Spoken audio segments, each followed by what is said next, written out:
Welcome to think and grow rich channel. நம்ம சேனலில் போன வீடியோ என்ன பார்த்தோம் அப்படின்றது வந்து பார்த்தீங்கன்னா, அதாவது ப்ரீவியஸ் வீடியோ என்ன பார்த்தோம்னா த சீக்ரெட் பார்ட் 15 பார்த்தோம். இதுதான் ஃபைனல் சாப்டர் ஓகேங்களா. இதுதான் லாஸ்ட்டு அந்த புக்கோட முடிவு. இதுதான் இதை நல்லா பாருங்கள், கவனித்து பாருங்கள் ஓகேங்களா. இதுதான் லாஸ்ட் இந்த புக்கோட முடிவு. அதனால் வீடியோ ஸ்கிப் பண்ணாமல் பாருங்கள். நம்ம சேனலுக்கு யாராவது புதுசாக வந்திருக்கீங்க அப்படின்னா இந்த வீடியோ புதுசாக பார்க்கும் போதும் சரி, நம்ம சேனலுக்கு புதுசாக இப்போ தான் விசிட் பண்ணிக்கங்கன்னா இந்த வீடியோ உங்களுக்கு சுத்தமாக புரியாமல் பார்த்து நிறைய வாய்ப்புகள் இருக்குது. அதனால் நீங்கள் த சீக்ரெட் அதோட புத்தகத்தோட இன்ட்ரோடக்ஷன்லேருந்து பார்த்துட்டிங்கன்னா ரொம்ப நல்லது. நீங்கள் பார்ட் 1லேருந்து பார்க்குறதானும் உங்களுக்கு நல்லது தான். அது மட்டும் இல்லாமல் நம்ம சேனலில் யாராச்சும் இப்போ தான் விசிட் பண்ணியிருக்கீங்க அப்படின்னா நம்ம சேனலை சப்ஸ்கிரைப் பண்ணுங்கள், மறக்காமல் பக்கத்தில் இருக்க பெல் ஐக்கான் கிளிக் பண்ணுங்கள். அப்போ தான் நம்ம போகிற வீடியோஸ் உங்களுக்கு நோட்டிஃபிகேஷனாக உடனுக்குடனே வரும். சரி, இப்போ வாங்க வீடியோக்குள்ளே போகலாம். நம்ம வீடியோக்குள்ளே எப்போவுமே உள்ளே போனோன்னே பார்த்தீங்கன்னா ஆத்தராக இல்லை அந்த புக்காக மாதிரி உங்கள்கிட்ட டேரெக்டாக பேசுவேன். அதே மாதிரி தான் இப்போ நான் பேச போகிறேன். இப்போத்துலேருந்து நான் ஆத்தர் மாதிரி பேச போகிறேன். இந்த நொடியில் நான் தான் ஆத்தர். தலைவிதி. உங்களோட தலைவிதியை நீங்கள் தான் நிர்மாணிக்க போகிறீங்க, நீங்கள் தான் தீர்மானிக்க போகிறீங்க. அது எப்படி இருக்கும் உங்கள் தலைவிதி அப்படின்றத நீங்கள் தான் தீர்மானிக்க போகிறீங்க. இது உங்களுக்கு இன்னும் தெளிவாக சொல்லணும்னா ஒரு படம் எடுத்துப்போம். அந்த தலைவிதின்ற ஒரு படத்தில் நீங்கள் தான் எழுத்தாளர், நீங்கள் தான் இசையமைப்பாளர், எல்லாம் அந்த படத்தில் எல்லா கேமராமேன் எல்லாமே ஆர்டிஸ்ட் எல்லாமே நீங்கள் தான். உங்கள் கதையில் நீங்கள் தான் எல்லாமே, அந்த படத்தில் நீங்கள் தான் எல்லாமே. அதேமாரி தான் தலைவிதியும். உங்கள்கிட்ட பேனா இருக்குது, நீங்கள் ஒரு நல்ல எழுத்தாளர், உங்கள்கிட்ட நல்ல பேனா இருக்குது. அந்த ஒரு பெண்ணை வச்சு நீங்கள் எழுதுறீங்க. அந்த பெண்ணை வச்சு எழுதும் போது எந்த ஒரு தடங்கள் இல்லாமல் எழுதிட்டே இருந்தீங்கன்னா உங்கள் லைஃப் நல்லாவே போய்ட்டுருக்கும். அதேமாரி ஏதாச்சும் ஒரு தடங்கள், அதாவது ஒரு கதை எழுதும் போது எப்படி யோசிப்பீங்களோ, ஒரு நல்ல படம் எடுக்கும் போது எப்படி யோசிப்பீங்களோ, கதை எழுதும் போது என்னென்ன நடுவில் பிரச்சனை வருமோ, என்னென்ன அந்த கதை எழுதும் போது உங்களுக்கு வந்து யோசிக்க தோணுமோ, க்ரியேட்டிவிட்டியாக யோசிக்கும் போது நடுவில் பேனா நிறுத்தி எழுதுவோம். அதாவது உங்கள் பெண்ணை நிறுத்தி எழுதுவீங்களே, அதேமாதிரி தான் வாழ்க்கையிலையும் சில இடத்துல நிறுத்தது இருக்கும். ஆனால் பின்னோக்கி போகக்கூடாது. எப்போவுமே நம்ம மேல் நோக்கி போனால் நம்ம வாழ்க்கை எப்படி இருக்க போகுது அப்படின்றது, நம்ம எதிர்காலம் எப்படி இருக்க போகுது அப்படின்றத நீங்கள் தான் தீர்மானிக்க வேண்டியதாக இருக்கும். நிறைய நீங்கள் சாமி நம்புறவங்களாக இருந்தாலும் சரி, சாமி நம்புறவங்களாக இருந்தாலும் வந்து பார்த்திங்கன்னா ஆன்மீக சைடில் போகிறவங்க பார்த்திங்கன்னா கடவுள் வந்து பார்த்தீங்கன்னா நீங்கள் நல்லவங்களாக இருந்தால் உங்கள் தலைவிதி நல்லாயிருக்கும், நீங்கள் கெட்டவங்களாக இருந்தால் உங்கள் தலைவிதி அதுக்கேற்ற மாதிரி தான் இருக்கும் அப்படின்ற மாதிரி நிறைய இதுவில் வந்து சொல்லியிருப்பாங்க ஓகேங்களா. அதே மாதிரி தான் நம்ம ரியல் லைஃப்லையும் கடவுள் நம்புறவங்களாக இருக்கட்டும், கடவுள் நம்பாதவங்களாக இருக்கும், ஒரு உண்மையான விஷயம் என்னென்னா நம்ம தலைவிதி நம்மளால் ஒண்டி தான் மாற்ற முடியும். நம்ம நல்ல எண்ணங்கள், நம்மளுக்கு தேவையான விஷயங்கள் என்ன நம்ம கண்டுபிடிச்சி இந்த சீக்ரெட், இந்த ரகசியத்தை, அதாவது இந்த ஈர்ப்பு விதியை பயன்படுத்தினீங்கன்னா உங்களுடைய எண்ணங்கள் எப்படி இருக்குது, நீங்கள் எப்படி செயல்படுறீங்க அப்படின்றத பார்த்து தான் உங்கள் தலைவிதி மாதம். அதனால் உங்கள் கையில் இருக்க பெண்ணை, அந்த பெண்ணை கரெக்டாக பயன்படுத்துங்க. உங்கள் வாழ்க்கையில் என்னென்ன வேணும் அப்படின்றத அந்த பெண்ணு மூலிமா எழுதுங்க. அந்த பெண்ணு மூலிமா நீங்கள் அடையுங்க. உங்களுக்கு ஈர்ப்பு விதி எப்படி பயன்படுத்தணும் அப்படின்னு தெரியலனா ஒரு விஷயம் சொல்கிறேன். நீங்கள் எங்கே இருந்தாலும், எந்த ஒரு கெட்ட சூழ்நிலையில் இருந்தாலும் சரி, ஒரு பாலும் கிணறுக்குள்ளே நீங்கள் விழுந்தாலும் சரி, அங்கே கூட உங்கள் ஈர்ப்பு விதியை நீங்கள் பயன்படுத்தலாம். இவ்வளோ நாளாக உங்கள் ஈர்ப்பு விதியை தெரிஞ்சோ தெரியாமலோ நீங்கள் அது தப்பாக பயன்படுத்திருக்கீங்க. உங்கள் வாழ்க்கை நாசமாக போகிறதுக்கு நீங்கள் பயன்படுத்திருக்கீங்க. உங்கள் வாழ்க்கை அழியிறதுக்கு நீங்கள் அதை வந்து பண்ணியிருக்கீங்க. ஆனால் இனிமேட்டு உங்கள் வாழ்க்கையில் எப்படி முன்னேறணும், அதுக்கு எப்படி நான் ஈர்ப்பு விதியை பயன்படுத்துறது அப்படின்னு நினச்சி உங்களோட அடிமை, அதாவது நீங்கள் எப்படி வேணால் நினச்சிக்கலாம். நீங்கள் வந்து பார்த்தீங்கன்னா ஒரு பூதமாக நினச்சிக்கலாம், ஒரு அடிமையை உங்களுக்கு பூதமாக நினச்சிக்கலாம், அதாவது அலாவுதீன் இது மாதிரி நினச்சிக்கலாம். அதுமாதிரி எதுவாக இருந்தாலும் உங்கள் அடிமை, அதாவது இந்த அடிமைக்கு பேர் ஈர்ப்பு விதி. இந்த ஈர்ப்பு விதியை பயன்படுத்தி நீங்கள் என்ன சொல்கிறீங்களோ உங்களோட கட்டளைகள் தான் அதோட வாழ்க்கையை ஓகேங்களா. நீங்கள் என்ன சொல்கிறீங்களோ அதுதான் அது செய்யும். அதனால் எண்ணங்கள், நல்ல எண்ணங்களை செஞ்சீங்க, திருப்பி நல்ல எண்ணங்களை சிந்திக்கும் போது உங்களுக்கு நல்லது நடக்கும். இது வந்து பார்த்தீங்கன்னா உங்களுக்கு பல வருஷங்களோ இல்லை பல மாதங்களோ உங்களுக்கு வந்து இது ரிசல்ட் கிடைக்காது, உடனே ரிசல்ட் கிடைக்கும். எந்த ஒரு சூழ்நிலை இருந்தாலும் ஈர்ப்பு விதியை பயன்படுத்தி நீங்கள் வெளில வர முடியும். நீங்கள் மாணவனாக இருக்கட்டும், இல்லை நீங்கள் நல்ல ஹஸ்பண்டாக இருக்கட்டும், ஒய்ஃபாக இருக்கட்டும், இல்லை பிஸ்னஸ் மேனாக இருக்கட்டும், யாராக இருந்தாலும் இந்த ஈர்ப்பு விதியை பயன்படுத்தி ஒரு நல்ல நிலைமைக்கு வர முடியும். எதுக்காக இருந்தாலும் இந்த ஈர்ப்பு விதியை பயன்படுத்தலாம். ஆனால் நல்லது கொண்டு பயன்படுத்தினீங்கன்னா நீங்கள் மேலே வந்துட்டே இருப்பீங்க. கெட்டதுக்கு பயன்படுத்தினீங்கன்னா அது உங்களுக்கே தெரியும். ஈர்ப்பு விதி உங்களுக்கு என்ன எப்படி செயல்படும் அப்படின்றது உங்களுக்கே தெரியும்.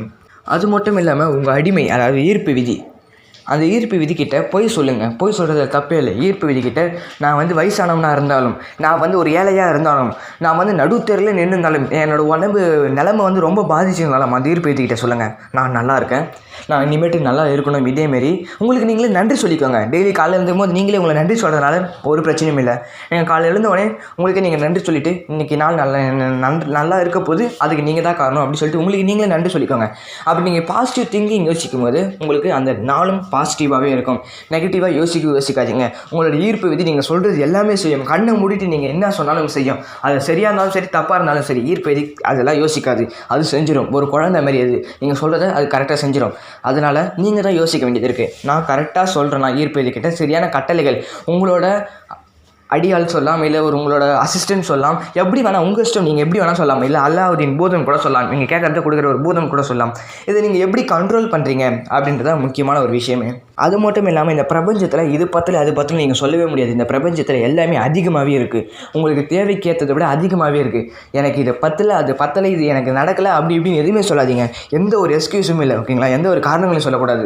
உங்களோட எண்ணங்கள் அடையிறதுக்கு நீங்கள் ஒரே ஒரு குறிக்கோளாக இருந்தால் போல உங்களால் அடைய முடியும், சரிங்களா? அதனால் எந்த காரணமும் சொல்லாதீங்க, அடுத்தவங்களை குறைய சொல்லாதீங்க. நீங்கள் முதல்ல சரியாக இருக்கீங்களா? அவன் இப்படி என்கிட்ட பழகலை, அவன் அப்படி என்கிட்ட பழகலை, நீங்கள் அவங்ககிட்ட அப்படி தான் பழகுனீங்களா அது யோசிங்க. நீங்கள் அவங்ககிட்ட இப்படி தான் ரியாக்ட் பண்ணீங்களா அப்படின்னு யோசிங்க. அவங்களுக்கு என்ன நீங்கள் செஞ்சுங்க, அவங்க உங்களுக்கு என்ன செஞ்சாங்கன்றதை பார்க்க, நீங்கள் அவங்களுக்கு என்ன செஞ்சீங்க அப்படின்றத பாருங்கள்.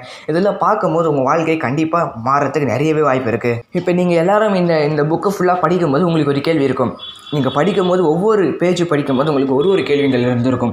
அதாவது இதெல்லாம் என்னால் பண்ண முடியுமா, இதெல்லாம் உண்மையா, இல்லை அவன் இதை பண்ண விட மாட்டான், நான் ட்ரை பண்ணலாம்னு நினச்சாலும் அவன் இதை பண்ண விட மாட்டான், இவன் என்னை பண்ண விட மாட்டான், அவன் என்னை இது பண்ணவே விடவே மாட்டான். இந்த மாதிரி பிரச்சனைகளாக வரும். இதை பண்ண என்கிட்ட பணம் இல்லை, இப்படி நிறைய விஷயங்கள் நீங்கள் சொல்லலாம். எப்பவுமே பார்த்தீங்கன்னா உங்கள் எண்ணங்கள் ஒரு படைப்பாக மாறத்துக்கு நிறைய வாய்ப்பு இருக்குது. உங்கள் எண்ணங்களை பாசிட்டிவாக வைங்க. 1000 பேர் தடையிலாக இருந்தாலும் நீங்கள் ஒரு போர் செய்கிற இடத்துல இருக்கீங்க, இருந்தாலும் இந்த புக்கை படிக்கணும்னு நினச்சா நீங்கள் படிக்கலாம். அந்த ஒரு விஷயத்தை செய்யணும்னு நினச்சா நீங்கள் செய்யலாம். இன்றைக்கி 100 பேரை உங்கள் போரில் சாவடிக்கணும்னு நினச்சா நீங்கள் சாவடிக்கலாம். உங்கள் நாட்டை நீங்கள் காப்பாற்றலாம். நீங்கள் என்ன நினச்சிங்களோ அதை பண்ணலாம். உங்கள் பிஸ்னஸில் இதை அச்சீவ் பண்ண நினைக்கிறீங்களா அதை அச்சீவ் பண்ணலாம். எது வேணால் பண்ணலாம். அதுக்கு நீங்கள் அவன் தான் காரணம், இவன் தான் காரணம் ப்ளேம் பண்ணுறதை விட்டுட்டு அந்த செயலை நீங்களே இறங்க ஆரம்பிக்கணும். எல்லாத்துக்கும் நீங்கள் தான் பொறுப்பு எடுத்துக்கணும். உங்கள் வாழ்க்கையை நான் வாழ மாட்டேன், இல்லை வேறு யாரும் வாழ மாட்டாங்க, உங்கள் வாழ்க்கையை நீங்கள் தான் வாழ்றீங்க. அப்போ அதில் சந்தோஷத்தோடு எடுத்துகிட்டு சோகத்தை அடுத்தவங்கிட்ட கொடுக்கணுன்றது என்ன நான் நீங்களே சொல்லுங்கள். அதனால் உங்கள் வாழ்க்கைன்றது பார்த்தீங்கன்னா ஒரு படைப்பு. நீங்கள் தான் அந்த படைப்பை க்ரியேட் பண்ணுறீங்க. ஒரு படம், அந்த படத்தில் நீங்கள் தான் ஹீரோ, நீங்கள் தான் ஹீரோயினி, நீங்கள் தான் அந்த படத்தை எழுதுறீங்க, அந்த கதையை நீங்கள் தான் எழுதுறீங்க, எல்லாமே நீங்கள் தான் அந்த படத்தில். அப்போனா நீங்கள் சொல்கிற மாதிரி தான் அந்த படம் இருக்கணும். வேறு யார் சொல்கிற மாதிரி அந்த படம் இருக்கக்கூடாது. அவங்க சொன்னாங்க, இவங்க சொன்னாங்க, உங்கள் படத்தை மாற்றாதீங்க. உங்கள் படம் உங்கள் யோசனைகள் மூலமாக உங்களாலேயே உருவாகி இருக்கணும். அப்போ தான் உங்கள் வாழ்க்கை உங்களை மாதிரியே இருக்கும். உங்களோட ஃபியூச்சர் ரொம்ப அழகாகவே இருக்கும், ரொம்ப அற்புதமாக இருக்கும். ஃபியூச்சர் நல்லதே யோசிங்க, நல்லதே நடக்கும். அது மட்டும் இல்லாமல் ஒரு முக்கியமான விஷயம் சொல்கிறேன். உங்களால் ஒரு விஷயம் முடியும் நினச்சாலும் இல்லை முடியாத நினச்சாலும் அது சரி தான். அது உங்களுக்கு ஏற்ற மாதிரி அது மாறும், சரிங்களா? நீங்கள் யார், நீங்கள் எங்கே இருக்கீங்க அதெல்லாம் கணக்கு கிடையாது. உங்களுக்கு ஏற்ற மாதிரி, உங்கள் மனசுக்கு ஏற்ற மாதிரி, உங்கள் எண்ணங்களுக்கு ஏற்ற மாதிரி மாறும். நிறைய பேர் கேட்பீங்க, இந்த சக்திக்கு எல்லாம் இருக்கா, இதுக்கு ஒரு முடிவு இருக்கான்னு. இதுக்கு முடிவே கிடையாது. நீங்கள் நல்லது நினைக்கும் போது உங்களுக்கு நல்ல முடிவாகவே இருக்கும் அப்படின்னு நீங்கள் எதிர்பார்க்கக்கூடாது. ஏன்னா இதுக்கு முடிவே இல்லை, ஓகேங்களா? நீங்கள் நல்லதே செஞ்சுட்டீங்கன்னா நல்லதே நடக்கும். நடுவில் கெட்டது செஞ்சீங்கன்னா உங்களுக்கு கெட்டதே நடக்கும். இதில் ஒரு முடிவே கிடையாது, தொடர்ந்து போயிட்டே இருக்கும். உங்கள் ஆன்மா இந்த உலகத்தை விட்டு போகிற வரைக்கும் இது தொடர்ந்து நடந்துகிட்டே இருக்கும். அப்படி நீங்கள் தொடர்ந்து நடந்து இருக்கும்போது பார்த்தீங்கன்னா இன்னொருத்தவங்க பிறப்பாங்க, அவங்களுக்கு போகும் இந்த சக்தி. ஒவ்வொருத்தருக்கும் இது மாறிக்கிட்டே இருக்குது. எல்லாருக்கிட்டையும் இந்த சக்தி இருக்குது, ஆனால் யாருமே உணர மாட்டேங்கிறாங்க. நீங்கள் ஒவ்வொருத்தரும் சூப்பர் ஹீரோஸ் தான், அதை நீங்கள் உணரணும். உணர்ந்தால் தான் இந்த வாழ்க்கையில் முன்னேற முடியும். நீங்கள் சூப்பர் ஹீரோஸ் இல்லை நீங்கள் மனசுக்குள்ளே நினச்சிட்டிங்கன்னா உங்களுக்கு அந்த சக்தி கிடைக்காது. உங்களுக்குள்ளே இருக்கிற சக்தியை நீங்கள் திரட்டுங்க. உங்களுக்குள்ள ஒரு சக்தியை நீங்கள் வெளிக்கொண்டு வாங்க. நீங்கள் எதாவது புதுசாக கற்றுக்க போகிறதில்ல. உங்களுக்குள்ளே இருக்க சக்திகள், உங்களுக்குள்ளே இருக்க எண்ணங்கள், உங்களோட கனவுகள் எல்லாத்தையும் சரியாக வச்சுருங்க, கரெக்டாக வச்சுருங்க. எல்லாத்தையும் ஒரு ரூல் படி வச்சுருங்க, எல்லாமே கரெக்டாக நடக்கும். கடவுள் நீங்கள் எல்லோரும் இருக்குதுன்னு நினைக்கிறீங்களா? நானும் கடவுள் இருக்காது தான் நினைக்கிறேன். இந்த உலகத்தில் வானத்தில் ஒரு கரும்பலகை இருக்குது. அந்த கரும்பலகத்தில் உங்கள் பேரும் நீங்கள் எப்போ பிறந்தீங்கன்றது இருக்கும். அப்போ நீங்கள் என்னவோ ஆக போகிறீங்க அப்படின்ற அந்த கரும்பலகையில் ஒரு பிளாங்க் பேஸாக தான் இருக்கும். அந்த கடவுள் அந்த இடத்த பிளாங்க் ஆகிட்டுருப்பார். நீங்கள் என்ன பண்ணணும், அந்த கரும்பலகையை தேடி அதில் இருக்க நீங்கள் பிளாங்க் பேஸை ஃபில் பண்ணணும். ஆனால் அது நடக்காத விஷயம். ஏன்னு பார்த்தீங்கன்னா அப்படி ஒரு கரும்பலகையே வானத்தில் இல்லை.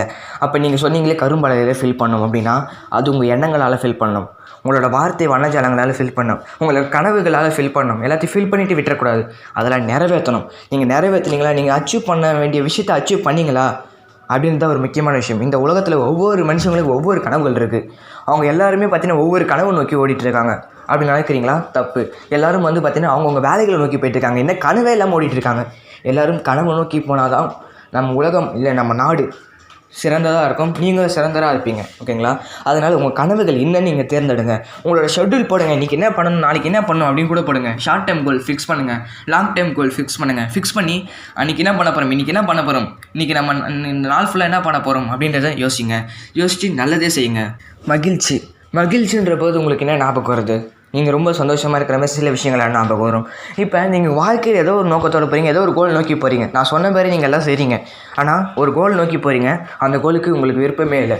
நீங்கள் ஒரு நாளைக்கு இவ்வளோ எக்ஸசைஸ் பண்ணால் நீங்கள் வந்து சந்தோஷமாக இருப்பேன்னு நினைக்கிறீங்களா? எக்ஸசைஸ் பண்ணுங்கள். இவ்வளோ நாள் வந்து தியானம் பண்ணால் நல்லா இருப்பீங்கன்னு நினைக்கிறேன், தியானம் பண்ணுங்கள். உங்கள் ஃபேமிலி கூட டைம் ஸ்பெண்ட் நினைக்கிறீங்களா? உங்கள் லைஃப் பார்ட்னர் கூட டைம் ஸ்பெண்ட் பண்ண நினைக்கிறீங்களா? தாராளமாக டைம் ஸ்பெண்ட் பண்ணுங்கள். அதனாலே உங்கள் கனவுகள் தடைப்படுறதுக்கு ஒரு நாளும் வாய்ப்புகள் இல்லை. ஓகேங்களா? உங்கள் கனவுகளுக்கும் உங்கள் சந்தோஷங்களுக்கும் நிறைய வேறுபாடுகள் இருக்குது. கனவுன்றது நீங்கள் சில விஷயங்கள் வந்து உங்களை கட்டாயத்தினால, இந்த கால கட்டாயத்தினால வந்து பார்த்தீங்கன்னா சில கனவுகள் காணுவீங்க. நான் மிகப்பெரிய பணக்காரனும், அப்போ தான் நான் நல்லா இருப்பேன் அப்படின்னு நினச்சிருப்பீங்க. அதெல்லாம் விடுங்க. சந்தோஷமாக இருக்கிற விஷயம், நீங்கள் ஃபினான்ஷியலாக ஃப்ரீயாக இருக்கிறது அடுத்த விஷயம். நீங்கள் சந்தோஷமாக இருந்துக்கிட்டே இருக்கணும். லாஸ்ட் டைமில் வாழலாம், நான் மொத்தமாக சம்பாரிச்சிட்டு லாஸ்ட் டைமில் சந்தோஷமாக இருக்கேன் அப்படின்னு நினைக்கவே முடியாது. உங்கள் வயசோ உங்கள் எண்ணங்களோ ஒரே மாதிரி இருக்காது. அந்த டைமில் உங்களோட வயசு எண்ணங்கள் எப்படி இருக்கோ அதுக்கேற்ற மாதிரி நீங்கள் இப்பயே வாழ ஆரம்பிங்க. சந்தோஷமாக இருங்க. நான் வந்து என்னோடய பெட்டு, அதாவது என்னோடய பூனையை நான் கொஞ்சம் போது பார்த்தீங்கன்னா ரொம்ப சந்தோஷமாக இருப்பேன். அதனால அந்த விஷயத்தை நான் திருப்பி செய்கிறேன். எனக்கு அது ரொம்ப பிடிச்சிருக்கு. என் ஃபேமிலி கூட டைம் ஸ்பெண்ட் பண்ணுறது எனக்கு ரொம்ப பிடிச்சிருக்கு. ஆனால் இருந்தாலும் நான் ஃபினான்ஷியலாக நல்லா தான் இருக்கேன், ஃபினான்ஷியலாக பேலன்ஸ்டாக தான் இருக்கேன். அது எப்படி? ஒரு குறிப்பிட்ட நேரம் வந்து அதுக்காக ஒதுக்குறேன், ஃபினான்ஷியலாக நான் வந்து நல்லா இருக்கிறதுக்கு. அதேமாதிரி நீங்களும் உங்கள் ஃபேமிலி கூடயோ எல்லா ஒரு பிடிச்ச விஷயத்து கூடயோ நீங்கள் வந்து டைம் ஸ்பெண்ட் பண்ணுங்கள். பிடிக்காத விஷயத்த கொஞ்சம் நேரம் பண்ணுங்கள். ஓகேங்களா? ஏன்னா அது காலத்தோட கட்டாயம். நீங்கள் பிடிக்காத விஷயம், பணம் சம்பாதிக்கிறது உனக்கு பிடிக்கலனாலும் நீங்கள் சம்பாதிச்சு தான் ஆகணும். அப்படி சம்பாதிக்க மூலமாக தான் உங்கள் வாழ்க்கை நீங்கள் நல்லா ரன் பண்ண முடியும். அதனால் எல்லாத்துக்கும் முக்கியமான ஒரு காரணம் பணம் ஈர்ப்பு விதி. இதில் கீழே தான் வரும். அதுக்குள்ளே வரும்போது நீங்கள் அதுக்குள்ளே தான் வரும்போது அதை நீங்கள் கண்டிப்பாக செஞ்சு தான் ஆகணும். செஞ்ச உடனே உங்கள் வாழ்க்கை எப்படி இருக்குன்னு பாருங்கள். இந்த ஈர்ப்பு விதியை நீங்கள் கண்டிப்பாக பயன்படுத்துறது மூலமாக உங்கள் வாழ்க்கையில் ஒரு தீர்வு கிடைக்கும். அது மட்டும் இல்லாமல் ஒரு முக்கியமான விஷயம் என்னென்னா, இந்த பிரபஞ்சத்தில் ஒரு மிகப்பெரிய கதவு இருக்குது. அதாவது சந்தோஷம் அப்படின்ற ஒரு கதவு இருக்குது. வெறும் செவத்தில் கூட அந்த கதவு உங்களுக்கு ஓப்பன் ஆகும். நீங்கள் நினைக்கலாம் அது வெறும் செவரு தான் நினைக்கலாம், ஆனால் அங்கே கூட உங்கள் கதவு ஓப்பன் ஆகும். இந்த புத்தகம் படிக்க உங்களுக்கு பிடிக்கலனாலும் விட்டு போயிடுங்க. இந்த புத்தகமே உங்களுக்கு பிடிக்கலைனாலும் விட்டு போயிடுங்க. அதான் ஒரு முக்கியமான விஷயம். ஏன்னு பார்த்தீங்கன்னா உங்களுக்கு பிடிச்சதை தான் செய்யணும். இந்த புத்தகமே உங்களுக்கு படிக்க விரும்பலை அப்படின்னு நீங்கள் விட்டு போயிடுங்க. இந்த புத்தகத்தை நீங்கள் தான் ஈர்த்தீங்க. இந்த புத்தகத்தை நீங்கள் ஈர்த்ததுனால நீங்கள் இந்த புத்தகத்தை படிக்கிறீங்க, இல்லை வேறு ஏதோ ஒரு படமோ ஏதோ ஒரு விஷயத்தை பார்க்குறீங்க. அதனால் நீங்கள் இருக்கிறதுனால தான் நீங்கள் பண்ணுறீங்க. இந்த புத்தகத்தையோ இல்லை ஏதோ ஒரு விஷயத்தை பண்ண பிடிக்கலையோ விட்டு போயிடுங்க. உங்களை யாரும் கம்பல் பண்ண விரும்பலை. யாருமே கம்பல் பண்ண மாட்டாங்க. நீங்கள் தான் எல்லாத்தையும் பண்ணணும். உங்களுக்கு நீங்கள் எது இருக்கிறீங்களோ அதுதான் உங்களை தேடி வரும். அதனால் எதை இருக்கிறீங்க அப்படின்றத நல்லா தெரிஞ்சுக்கோங்க. நல்லதா கெட்டதா அப்படின்னு இருக்கிறத தெரிஞ்சுக்கோங்க. உங்களுக்கு நல்லதே வந்து பிடிக்கலனாலும் அதை விட்டுருங்க. அதை விட்டுட்டு அதுக்காக கெட்டதை சொல்ல, நல்லதை உங்களுக்கு பிடிக்கல, அந்த ஒரு விஷயத்தை பண்ண பிடிக்கல, நல்ல விஷயங்களே பண்ண பிடிக்கலன்னா சரி, அந்த நல்ல விஷயங்களை விட்டுருங்க, வேறு நல்ல விஷயங்களை பண்ணுங்கள். உங்களுக்கு பிடிச்சதை பண்ணுங்கள். பிடிக்காததை பண்ணும்போது நம்மளுக்கு வந்து பார்த்திங்கன்னா மனக்குறைவு ஏற்படும். அதனால் நிறைய நோய்கள் வாய்ப்படும். அது மட்டும் இல்லாமல் நம்ம சந்தோஷமாக இருக்கவே முடியாது. அதனால் பிடிச்ச விஷயங்களை பண்ணுங்கள். கடைசியாக இந்த புத்தகத்தில் சொல்ல விரும்புகிறது என்னென்னா, உங்கள் வாழ்க்கையில் எது உங்களுக்கு விருப்பமாக இருக்கோ அந்த விஷயத்தை செய்யுங்க. உங்களோட விதிகளை நீங்கள் தான் மாற்ற முடியும். நீங்கள் இந்த உலகத்தில் வந்து பார்த்திங்கன்னா அன்பு, மகிழ்ச்சி இதெல்லாம் விஷயங்கள் வந்து பார்த்திங்கன்னா ஏதோ ஒரு வகையில் நம்மளை ஈட்டு இருக்கோம். அதனால தான் நம்ம வந்து செட்டில் ஆகணும், நம்ம ஃபேமிலி கூட டைம் ஸ்பெண்ட் பண்ணணும் அப்படின்னு நினைக்கிறீங்க. ஓகேங்களா? அது இருக்காதனால நீங்கள் வந்து தெரியாது. நீங்கள் பிறந்த உடனே உங்களுக்கு சந்தோஷம்னா என்னன்னு தெரியாது, அதுக்கு பேர் கூட தெரியாது. ஆனால் நீங்கள் அது தெரியாமல் சிரிப்பீங்க. சின்ன வயசில் கோபம்னா என்னன்னு தெரியாது, அது தெரியாமல் நீங்கள் அதை பண்ணுவீங்க. அது பேர் கூட தெரிஞ்சிருக்காது, உங்களுக்கு கோபம்ன்றது தெரிஞ்சிருக்காது. ஆனால் நீங்கள் கோவப்பட்டிருப்பீங்க. சின்ன வயசில் எதெல்லாம் தெரியாமல் பண்ணியிருப்பீங்களோ அதேமாரி நீங்கள் பெருசானவனே பார்த்தீங்கன்னா சில விஷயங்கள் தெரியாமல் தெரிஞ்சால் பண்ணுறீங்க. அதெல்லாம் தவிர்த்துருங்க. இந்த சீக்ரெட், இந்த புத்தகத்தை படிக்க பிடிக்கலனா விட்டு போயிடுங்க. அதே மாதிரி தான் எதையும் உங்களுக்கு படிக்க பிடிக்கலனா, ஏதோ ஒரு விஷயத்தை பண்ண பிடிக்கலனா அதை விட்டு போயிடுங்க. அது நல்லதாகவே இருந்தாலும் சரி, உங்களுக்கு சந்தோஷத்தை கொடுக்காத ஒரு விஷயத்தையும் நீங்கள் பண்ணாதீங்க. அது யார் சொன்னாலும் சரி, அவங்க சொன்னாங்க இவங்க சொன்னாங்க, இல்லைன்னா அவங்க வந்து என்னை தடுக்கிறாங்க, இந்த விஷயம் செய்ய தடுக்கிறாங்க, இல்லை இவங்க தடுக்கிறாங்க அப்படின்னு ஒரு காரணமும் சொல்லாதீங்க. இந்த உலகத்தில் உங்களோட உலகம் ஒண்டி தனியாக இருக்குது. ஓகேங்களா? இந்த உலகத்திலே உங்களுக்குன்னு ஒரு உலகம் தனியாக இருக்குது. அந்த உலகத்தில் நீங்கள் ஒண்டி தான் இருக்கீங்க. சந்தோஷத்தில் துள்ளி குதிக்கிறீங்க ஒரு நடு வீதியில். ஓகேங்களா? அப்போ வந்து நீங்கள் எவ்வளோ சந்தோஷமாக இருக்கீங்க பார்த்துக்க. உங்களுக்குன்னு தனி உலகம் இருக்குது. அந்த உலகத்துக்கு நீங்கள் தான் கடவுள். நீங்கள் தான் உங்கள் உலகத்தில் கடவுள். ஓகேங்களா? உங்கள் எண்ணங்களுக்கு நீங்கள் தான் கடவுள். உங்கள் எண்ணங்கள் எப்படி நீங்கள் வடிவமைக்கணும்னு நினைக்கிறீங்க, உங்கள் படம், அதாவது உங்கள் எண்ணங்கள் ஒரு படம் மாரி, அந்த படத்தை எப்படி க்ரியேட் பண்ணணும்னு நினைக்கிறீங்களோ அதே மாதிரி தான் உங்கள் வாழ்க்கை அமையும். உங்கள் வாழ்க்கையை நல்லா அமையறதுக்கு இந்த புத்தகம் ஒரு காரணமாக இருக்கும்னு நான் நம்புகிறேன். நீங்கள் என்ன நம்புறீங்க அப்படின்றத சொல்லுங்கள். இந்த வீடியோ உங்களுக்கு பிடிக்கும்னு நினைக்கிறேன். ஆத்தர் பேசின மாதிரி பேசியிருந்தோம். உங்களுக்கு ஒரு போனஸாக நான் ஒன்று கொடுக்கலான்னு நினைக்கிறேன். அதாவது என்ன போனஸாக கொடுக்கலான்னா, நிறைய பேர் வந்து பார்த்தீங்கன்னா சாப்டராக பார்க்கறதுக்கு ரொம்ப கஷ்டப்படுறீங்க. சரி, அதனால் வந்து பார்த்தீங்கன்னா மொத்த வீடியோவை ஒன்றா சேர்த்து போடலாம், எடிட்டிங் கொஞ்சம் பண்ணி மொத்தமாக வந்து சேர்த்து போடலாம் அப்படின்னு நான் வந்து இப்போ வந்து நினச்சிருக்கேன். அது பண்ணலாம். அடுத்த வீடியோ வந்து பார்த்தீங்கன்னா உங்களுக்கு வந்து பார்த்தீங்கன்னா 1.5 ஹவர்ஸோ இல்லை 2 ஹவர்ஸோக்குள்ளே வந்து பார்த்தீங்கன்னா மொத்த வீடியோ சேர்த்து வந்து போடுறேன். அதை நீங்கள் வந்து பார்த்தீங்கன்னா தனித்தனி வீடியோ டவுன்லோட் பண்ணி நீங்கள் வந்து இதில் ஆர்வம் இருந்துச்சுன்னா, நிறைய பேருக்கு வந்து ஆர்வம் இருந்துச்சுன்னா டவுன்லோட் பண்ணி பார்ப்பீங்க. அப்படி வந்து நான் என்ன மாதிரி நீங்களும் ஆர்வம் கொண்ட மனுஷங்களா இருந்தீங்கன்னா டவுன்லோட் பண்ணி பார்க்கும்போது உங்களுக்கு கொஞ்சம் கஷ்டமாக இருக்கும் நிறைய வீடியோ டவுன்லோட் பண்ணும்போது, ஓகேங்களா? ஆனால் இந்த வீடியோ வந்து நான் எல்லாருமே வந்து பார்த்தீங்கன்னா எடிட் பண்ணி ஒன்றா சேர்த்து போடுறேன். அந்த வீடியோ வந்து பார்த்தீங்கன்னா நீங்கள் போனஸில் இது வந்து பார்த்தீங்கன்னா ஒன்றாவே பார்க்கலாம். எல்லா வீடியோ வந்து பார்த்தீங்கன்னா பார்ட் 1, பார்ட் 2, பார்ட் 3ன்னு லைனாக பார்ட் 16 வரைக்கும் இந்த வீடியோ வரைக்கும் ஃபைனல் சாப்டர் வரைக்கும் நீங்கள் வந்து பார்த்தீங்கன்னா அழகாக பார்க்கலாம், ஓகேங்களா? அதேமாதிரி நான் வந்து உங்களுக்கு செஞ்சு தரேன். அடுத்த வீடியோக்காக வெயிட் பண்ணுங்கள். அடுத்த வீடியோ மொத்த புக்கும் சேர்த்து, அதாவது ஃபுல் புக் இன்ட்ரடக்ஷன்லேருந்து ஃபைனல் இப்போ பேசிகிட்டு இருக்க வரைக்கும் அந்த இதில் வரும், ஓகேங்களா? அதனால் அடுத்த வீடியோக்காக வெயிட் பண்ணுங்கள். நம்ம சேனல் உங்களுக்கு பிடிச்சிச்சுன்னா நம்ம சேனல் சப்ஸ்கிரைப் பண்ணுங்கள். மறக்காம பக்கத்துக்கு பெல் ஐகான் கிளிக் பண்ணுங்கள். தேங்க்யூ ஃபார் வாட்சிங். இன்னொரு அற்புதமான வீடியோவில் சந்திக்கிறேன். நல்லதே செய்யுங்க, நல்லது நடக்கும். பாய் பாய்.